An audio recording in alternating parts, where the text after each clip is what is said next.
Hi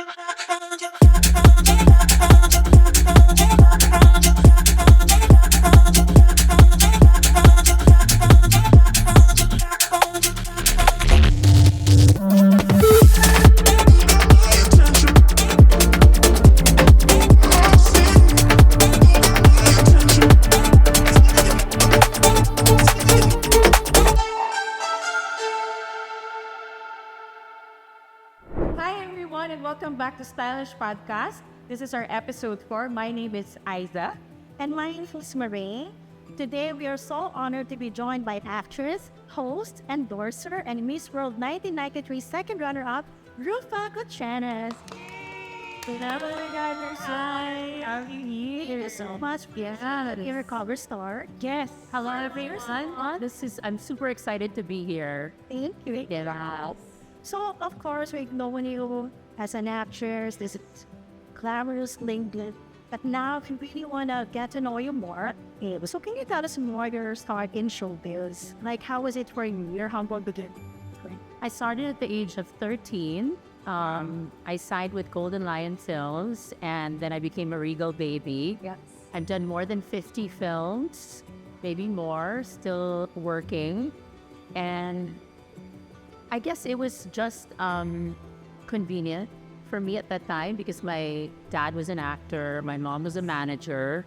So, parang dire-diretso na yung pagpasok ko sa showbiz. Showbiz royalty kasi Gutierrez family.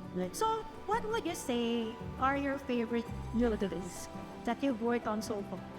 My favorite movie would be Makiusap Ka sa Diyos. It's with the late Lino Broca. Oh, So, very direct home. yes, bata pa ako noon. Kasi ang dami niyang plano para sa akin. But, you know, he passed away way too soon. So, nakakapanghinayang kasi hindi kami nakapag-work together on other projects. Another project na talagang maybe was one of my favorites with my mom, my monster mom. It's just a comedy. It's a comedy. But I'm very happy. Yeah. And that was my first movie with my mom. And I think that was her last. Yes. Kasi hindi naman siya talaga artista.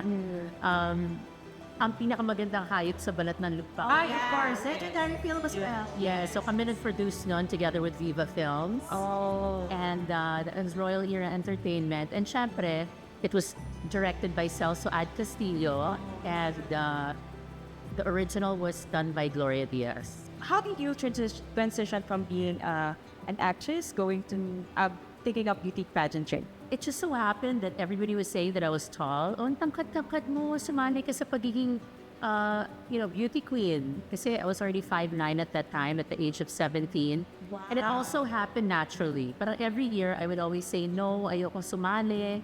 I'm too busy. Kasi I started my career at 13, so ang dami kong ginagawang projects noon, ang daming pelikula, ang daming TV shows.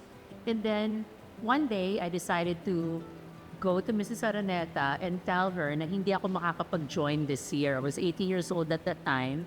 Pero when I arrived, I think it was close to midnight kasi we came from a shoot of Blowing Bubbles. Blowing Bubbles talaga ang lumas in Puerto Azul. And then when I got to the venue, siguro mga 40 or 50 contestants nag-walk out kasi bakit ako late.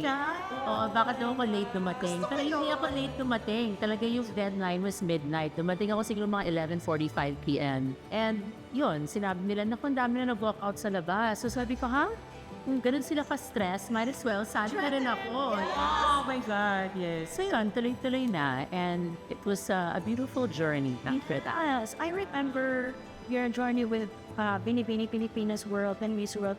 Everyone was really... I forget. Yes. I actually watched the actual coronation. So magkaka-batch pala tayo. But I remember that because before you, parang the biggest beauty queen was 80s Pablo. Tapos ikaw na lang ulit yung parang super sikat in the international scene na parang title holder. Kasi ikaw na lang ulit yung parang far yung narating mo sa place that yun yung During that time kasi parang kukonti lang kami. So it was Miss Gloria Diaz, Miss Margie Moran, Miss Evangeline Pascual, and then naging ko po, so Miss Melanie Marquez. Miss Melanie Marquez. Yes. From Miss International. So, nung araw kasi konti lang kami. Ngayon kasi marami na sila. But, you know, I think that period in my life was one of my most unforgettable experiences. Really. And I remember na everyone was telling that time, parang she would really win because she answers the question so right. That's what I remember. She was so smart, but Yeah. even though she's very young. Yes. So I smart. was only 18 at that time. Yes. Wow. So what are your insights? Because right now, beauty pageantry in the Philippines is so much bigger. And So what can you say about that? Like, why do you think Filipinos are so into beauty pageant? kaya yun talagang gusto ng mga Pilipino eh. Kahit ang mga barangay beauty pageants, meron, di ba? Meron tayong Miss World, Miss International, Miss Universe. And marami na nanganak after that. I think for me, during my time, I had the most fun kasi wala pang social media noon. So we were able to really get to know each other better, all of the queens. Marami akong naging kaibigan at that time. Ngayon kasi parang everything is on social media and marami nagbabash. They always have something to say. During that time, wala kaming telepono. So, and I was in London and then I was in South Africa. So the experience was very authentic. What are your favorite core memories from your Miss World journey? That is my first time that I was able to travel alone. Kasi my parents were always very strict. So when I was sent to London, first time ko sa London noon. So talagang happy ako, tuwang-tuwa ako na pinayagan ako mag-isa. And also that was my first time to go to Africa. So talagang experience ko noon, naging independent kaagad ako. How is it? You started very, very young and that you're making these kinds of achievements and decisions in your life at a very young age. But I think back then talaga uso yung bata. You know, lahat kami sumasali. 13, 14, 15, meron kami with Aiko and Carmina, diba? And sumasali lahat sa beauty pageant, 17, 18, 19. Pag 25 ka na, ay parang matanda ka na. Yeah, true thing. And I remember when I was 17, pag sinabi nilang 20s, oh, how old, diba? Siyempre ngayon iba na. Kahit na 50 or 60 mo ka pa sa Correct. pero ng mga panahon na yon, pag sinabi mo 20s, ay matanda na yan. So lahat talaga during that time, nag-uumpisa na mas maaga. So I think it's just a change, I guess, diba? From Gen X to Gen Z, iba na yung mundo na ginagalawa natin ngayon. So how was your mom supporting you during that time? With beauty queen journey? Sila very supportive. I'm very thankful na lahat ng mga dreams and goals ko when I was a teenager, talaga nandiyan ang mga magulang ko to support me. So I'm very thankful that they were always there. And kahit na maikpit sila, pinayagan nila ako mag-artista. And, you know, I had such an amazing time. And for now, umaarte pa rin ako. I'm still going teleseries. I'm still doing series. May mga endorsements pa rin ako. So, I think it's in the blood. Today, I celebrate you. For every moment of fault, you found strength. For every shadow, you discovered light. Your lips are a testament to your truth. Ever vibrant, ever you.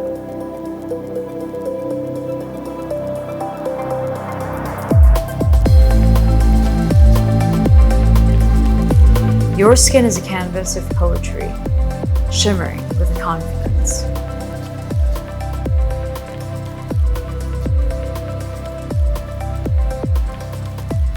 Contours and highlights that embrace your beauty.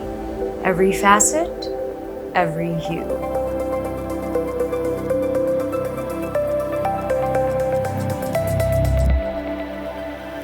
Brows that frame the story of your life, bold and unapologetic.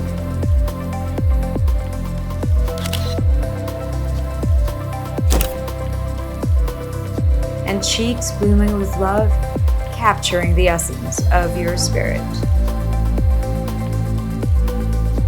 You are your own muse, your own masterpiece.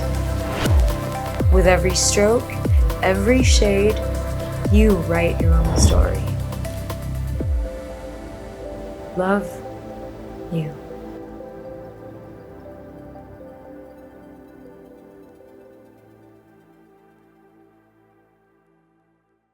Part of your journey as an actor was as a scholar. You have a very colorful relationship with your mother, who is also a legendary momager. Like, yes. Momager ng Momager, Pilipinas. yes. Parang Kris Jenner. For me, Well, very colorful kasi I'm the only girl in the family. I have 5 younger brothers and 2 older brothers. So ako na yung nag-iisa sa pamilya. So napakahigpit ng mommy ko sa akin. And at the same time, talagang they made sure na hindi ako mapariwa. They made sure that I was an actress but I was focused on my goal, which is to work. Yes. So, nagpapasalamat ako sa kanya because even at that time na alam kong, nadadala tayo minsan sa pag-ibig, she was always there to guide me. And maybe during that time, I really couldn't understand bakit siya maiit. But now that I'm a mom myself, mas naiintindihan ko na siya because I'm the same way to my kids. Exactly. Yun yung Once you're a mom, once you're a mom, you're able to understand where she's coming from. Kaya pala siya mahigpit. Kasi your parents just want the best for you. For sure. So I'm very thankful na during that time, naging mahigpit siya. Kundi ang dami ko na siguro naging anak. Adventures pa daw pala. Oo. So, nakakatuwa kasi my mom, every time may manligaw, inaaway niya. Inaaway niya yung guy or inaaway niya yung mga kamag-anak ng guy. Oh, how do you react with that? At syempre, nagagalit ako na parang, Mommy, it's so embarrassing, nakapahinga. very protective. Very protective. So, kunyari, tatawagin niyo yung guy. Hoy, Dok, may gatas ka pa sa labi. May papakain ka ba sa anak ko? O, diba? So, I think so, Yeah, so she's very frank. yeah, it's great, the dynamics, because she's balancing the business side of the family and being a mother. Being mothers, yeah. I think she's very hands-on mom also to you guys, right? She's now a hands-on mom. My mom now is retired. She's not managing. Yeah, I'm under Viva Artist Agency now. Right. So my mom used to manage a lot of talent. So she's the co-manager. But bawal na sa kanya ma-stress. And when you're managing talents with different personalities, nakaka-stress yun. Stressful. Especially kung late ang isang artista, or hindi sumipot, or may topaking artista na tulog pa. Let's say 9 a.m. ang call time, 11 a.m. tulog pa yung artista. Ganun nung araw. Ngayon mas professional yung mga artista. So nasa-stress siya and bawal na sa kanyang health. So I just want my mom to enjoy her life. Huwag na masyadong ma-stress. So iba na nagmamanage sa akin. But she's always gonna be there to give me advice. When she was managing you, what were your favorite qualities or business hacks you got from her as your momager? It's more of quotable quotes that she would tell me na always remember where you came from. Huwag kang malilate, laging magpakumbaba, lagi mong batiin lahat ng mga tao sa set, especially the seniors, di ba? Importante yun kasi the people that you come across when you go up the ladder of success are gonna be the same people that you're gonna be talking to on your way down. Hindi naman forever up ka, di ba? Absolutely. So, you always have to be nice to everyone. At saka ang PA ngayon, or ang cameraman ngayon, malin mo, in 5 years, director na yun, big boss na yun. So, you have to be nice to everybody. So, lahat ng mga PAs nung araw, sabay-sabay kami. Aba ngayon, mga boss na. Head na ng ng recording company. Big boss na sa GMA, big boss na sa ABS. So, kailangan maging mabait ka sa lahat. Yeah. For someone that she's not from a showbiz background, di ba? Pero She's from a political background. a political background, di ba? And civil. Where did it come from? The discipline and the showbiz, or is it because of their dad? Or I think both of them. My mom kasi is always a go-getter. Go-getter in the sense na maabilidad. Hindi siya pwedeng tumigil sa bahay. Kaya siguro nagmana ako sa kanya na mahilig din akong lumabas ng bahay kasi ganun din siya. And I think that's very important sa isang tao na you don't just wait for blessings to come. Kailangan you have to go after it. Yeah. Make the most of the opportunities coming your way, and at the same time, my mom does it all. She's a mother to 6 children. She's also a businesswoman. She also handles everything. Hindi ko kayang ginagawa niya. Ako nga, dalawa lang ang anak ko, parang minsan so hands-well na ako. But there are so many super moms that really inspire me around the world, and my mom is one of the, Coming from a royalty family with showmates. How was it for you to transition into reality TV with It Takes Guts? Because I was really watching that, was so fun. Yeah, I know. That show also. Actually, marami rin maraming mga snippets na lumalabas ngayon sa internet. So, akala nila, Nako, another episode na ba? yun din, akala nga nila, hindi siya reality show. They think that it's just us making kwento or gano'n. Kasi may mga sagutan. You know, may mga sagutan, may mga away-awayan. So, minsan, hi, grabe pala sila. Hindi nila alam na reality show yon. When you say it's reality show, it's not really reality. I mean, we all should know that, diba? And, we live in the crazy world of show business. So, kahit na sabihin mo reality show, may mga times na hindi naman talaga reality. And ngayon, nasasabi ko na yan kasi hindi na rin talaga uso reality show ngayon. Diba? There was a time na naging uso siya, Keeping Up with the Kardashians, and then the It Girls, tapos It Takes Guts, Ruffa Gutierrez. So, nung namatay ang cable, namatay na rin yung reality show. Yeah. So, ngayon, vlog na. Hindi na kailangan reality kasi Everybody's doing doing it. And this is more real talaga. Yeah, The real stories na talaga. Because when you're doing a reality TV, you need the plot, right? You need the angles, kasi tapos na rin. Ganon, di ba? You have to make it interesting. Yeah. So, if you're just gonna be there na nakaupo lang, Just the normal you talaga. it's boring. No one's gonna watch it. Yes. I mean, naging uso lang kasi yung, di ba, YouTube or whatever, during the pandemic. Yes. So, lahat naging vlogger na bigla. But back then, kasi parang, you have to still make it interesting. It is still a TV show. Yes. And speaking of that, what is your insights naman when it comes to everyone transitioning in social media? I feel like everyone could be a star. Coming from, Someone who really works hard for it, yeah. Well, showbiz to Yeah. liquid and everything. Well, I think there are two kinds of stars now. There's the traditional stars, diba, that you were built up by traditional means in the likes of the networks and the producers back then. The producer. Exactly. So those are the traditional stars built up by traditional media. And now you have the influencers that build themselves up, diba? So, noon, pa-mysterious kaming lahat. Aba ngayon, bawal na maging mysterious. Kailangan pag-gising mo, nandyan ka na, hi everyone, just woke up, diba? Get ready with me. Get ready with me. So parang now, everybody can be their own star because it's built up by their own influence in social media. So it's two different things. And for me, you just have to go with the flow. Whatever, you have to transition kung anong uso with the times. Ganon. And just make sure you don't lose yourself in the process. You still have to be authentic. Welcome to Expanse Realty, where your dream investment meets hassle-free success. At Expanse Realty, we offer premium leisure real estate, from pristine beachfront escapes to high-yield hotel investments, giving you the lifestyle and passive income you deserve. We go beyond selling properties. We educate investors worldwide, unlocking the vast potential of the booming Philippine real estate market and tourism industry.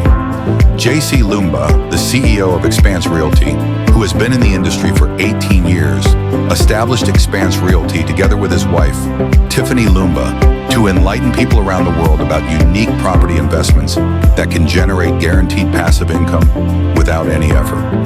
They have been one of the greatest husband and wife tandem in real estate. Our diverse property portfolio offers prime locations in the Philippines' top tourist beach destinations: Boracay, Palawan, and Batangas. Aside from the hassle-free investment, we also offer leisure properties such as beachfront, lakeside, and golf course communities suitable for your lifestyle. By delivering these benefits, Expanse Realty makes investing easy. So, invest with confidence and live the lifestyle you deserve. What are you waiting for? Visit us at Parkway Corporate Center, Alabang, or contact us now and watch your money grow today. With Expanse Realty, let us help you earn while you relax. Your daughters are actually into social media nowadays and following and yeah. So, how are you dealing with that? Okay lang. I just always remind them na think 1,000 times before you post. Diba? Buti na lang, they're from a showbiz family, so sanay na sila sa intriga, sanay na sila sa mga bashings. The online community, they can really love you and support you. You get a lot of love from them. There are some people that whatever happens, they'll hate you pa rin. So don't take it to heart. Pero I think if used wisely, social media is an excellent tool, to grow as a person and to promote your brands and to be famous right away. So how was it for you as a mother to raise daughters who are actually growing up in the age of social media?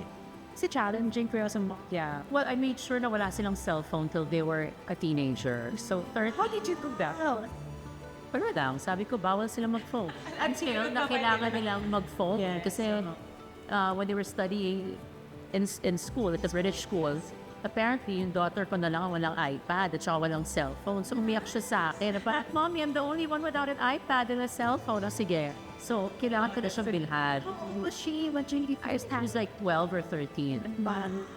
I really want them to experience what I experienced as a child. Iba pa rin yung mga age group ko dito, diba? Naglalaro sa park, diba? I mean, making meaningful connections na hindi ka lagi nasa screen kasi nagkakaroon They're really into the moment. Kasi when you have enjoying the moment, traveling, making new friends. Kasi, when you're on your screen constantly, it gives you anxiety. You compare yourself to other people. Yes, in terms of mental health, like what would be your pieces of advice to other mothers who are dealing with daughters, who are also dealing with their mental health anxiety against others? because of the social media. Well, I think you have to start them young talaga. Make sure na may screen time na limit. Hindi all the time pag umiiyak yung bata, bigyan mo ng iPad, So, kung nagawa namin at yung mga panahon ng nanay at tatay ko at yung mga pinuno natin, kaya nyo rin gawin yan. You know what I mean? So, I think it's about balancing. You make sure that there's a limit when it comes to social media. And make sure that you remind them about the real things in life, making sure that you make meaningful connections with other people. Okay. What are your favorite things about being a mother? Being a mother before and now, because yung generation pa experience everything, so parang it has changed a lot, right? Yeah. But ako, being a mom is being more selfless. You don't worry about me, myself, and I anymore. You're caring about another human being. And just because they're old doesn't mean that you have to stop being a mother. Ang dami kong nababalitaan ngayon. Bakit kailangan mong pansinin pa yung anak mo? Matanda na yan. They can make their own decisions. Tama, but you have to still be there to guide them. Especially if they're making the wrong decisions, di ba? Ang mga magulang natin, kailangan pakinggan pa rin natin. Hindi naman ibig sabihin na matanda na sila. Hindi na tayo makikinig sa kanila. Kailangan nandiyan pa rin yung respeto. So, for me, I think the most beautiful thing about being a mother is caring for another human being and making sure that, when they're successful, when they're happy, when they have a beautiful life, you're also successful as a mother.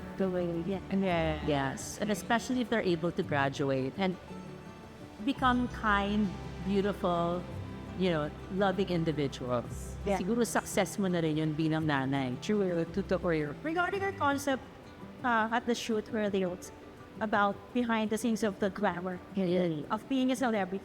So how was it to balance motherhood and being a business dog like you are? Yeah, still very big. I think it's easy, Wow. Oh my God, it takes guts to be a Gutierrez talaga.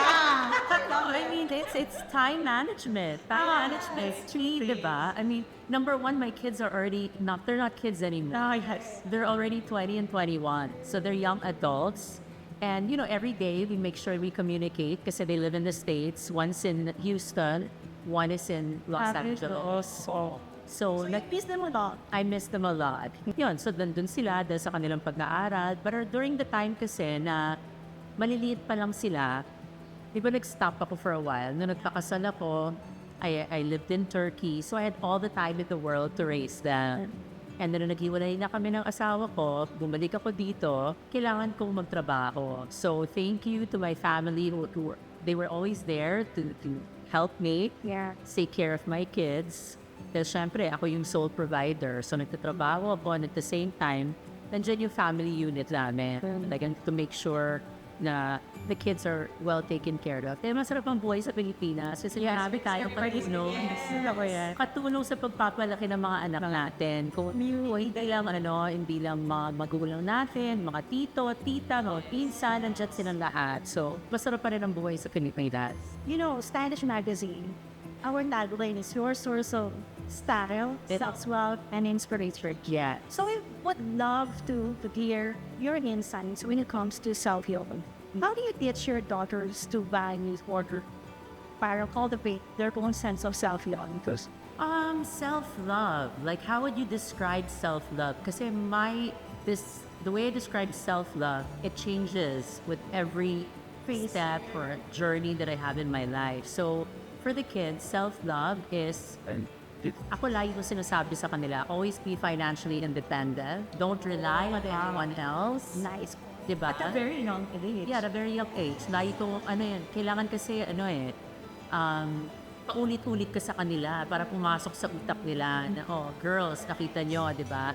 Hindi naging successful yung marriage ko. Ganito kasi yung nangyari sa akin. So, make sure that before you look or find a partner, make sure na number one, God-fearing siya.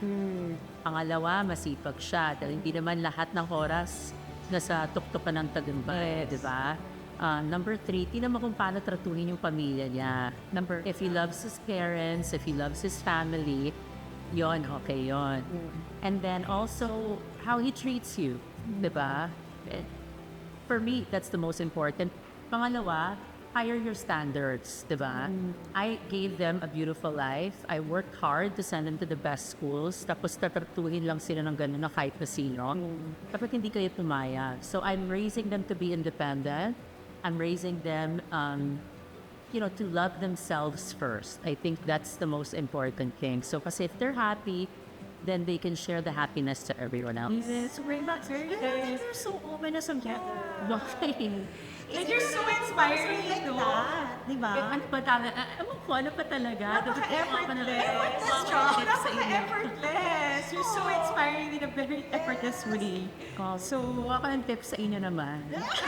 No, actually, we wanted to get a tip from you. Because we're very career-driven and sometimes, actually, unlike you started very young. But us, we're batchmate pala, joke na. No, we're like very career-driven kasi we're very independent also. And sometimes, even though our goal is to have a family and children as well, but, we have so many goals pa in our lives. Wala naman tayo may mga goals. So kaya natin. Yes! So, what do you advise to women like us? Women like us, we don't have just, We Don't have children yet. yes, we don't have We're very... boyfriend or a husband. This is it. This is our family. Guys, the happiest people are the single women and the married men. Oh my The single women and the married men. Kasi yung mga married men, andyan yung wife, di ba? Sino ba dito mga married men? Andyan yung wife na nagkikater lagi sa kanila. Pero tayo, mas happy pag single. Pag sinabi mo single, may jowa lang. Wala pa kayo mga anak? Wala nga. No. I think it's very Generation, oo nga. Your children, they have boyfriends. I know, wala pa. O see, 21, wala pa din eh. So wala na. Hello, just nagkanda-kuba-kuba na nga ako sa trabaho. Pwede pa tapusin mo rin nila yung pag-aaral nila. Una ko boyfriend.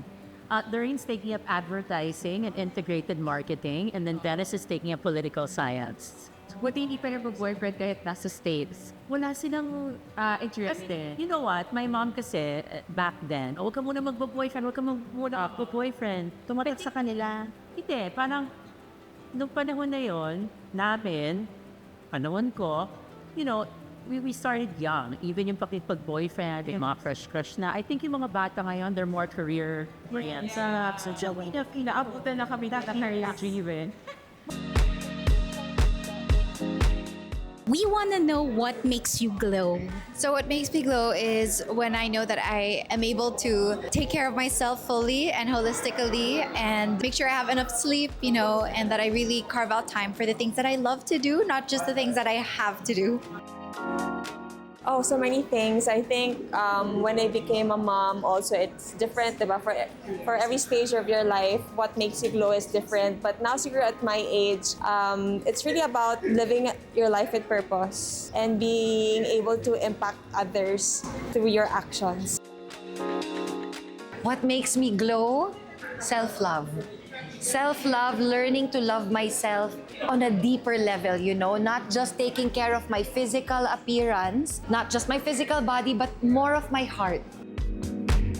What are your ways or advices on how to inspire or empower other women?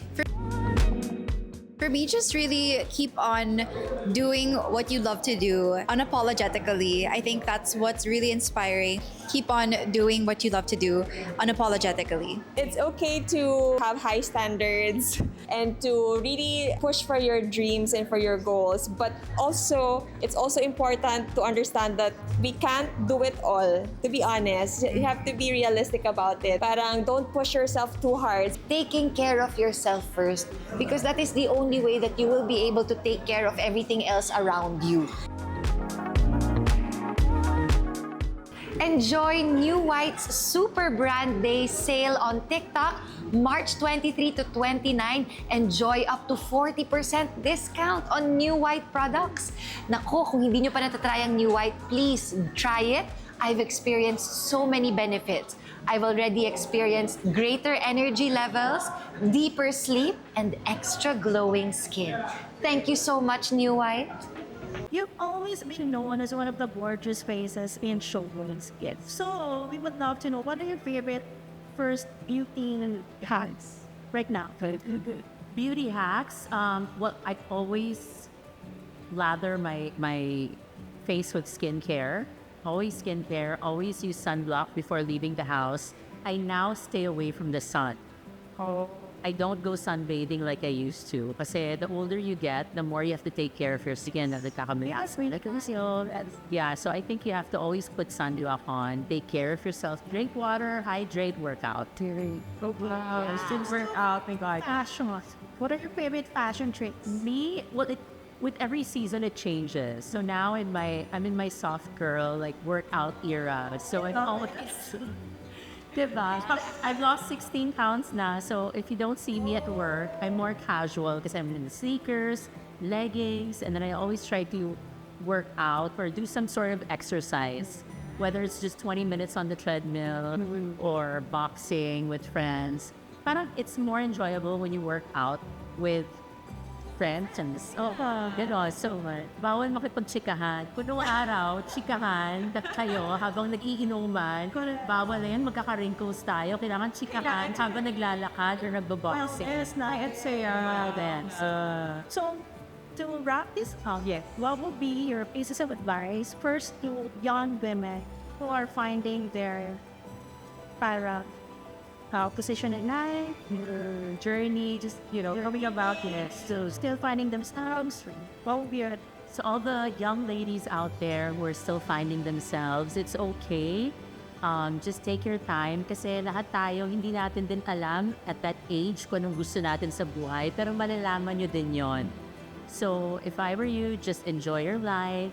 Take your time because you're never too old to start something new. Like for me, I finished college in my late 40s, and now I'm doing my master's. I'm 50. I'm still about to do my thesis. So it's never too late to start a new hobby, to finish your studies, or to find a goal that you want to achieve. So take your time because you have your whole future ahead of you. Wow. Thank you so much. This is so inspiring. I know. Thank you.